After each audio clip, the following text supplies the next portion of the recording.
There's my Miss Suede getting some exercise, enjoying autumn.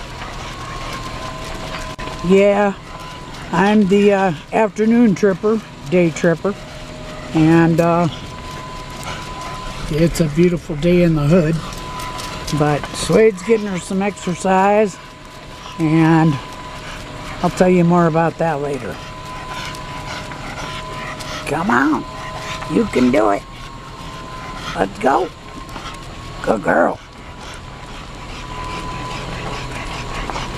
I actually plan to do, or try to do, an overnighter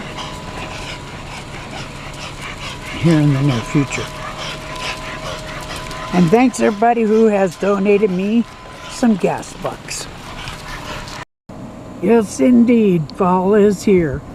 And I hate to do an overnighter by myself, but I'll do it if I have to. If anybody cares in the county, if anybody cares to come along, I'd love to have you join me. You know, it's a little spooky being by yourself out in the Tules overnight, but I'm going to give it a whirl. In the meantime, I will hope to give you a great, fun day tripper, overnighter tripper very soon. Peace out.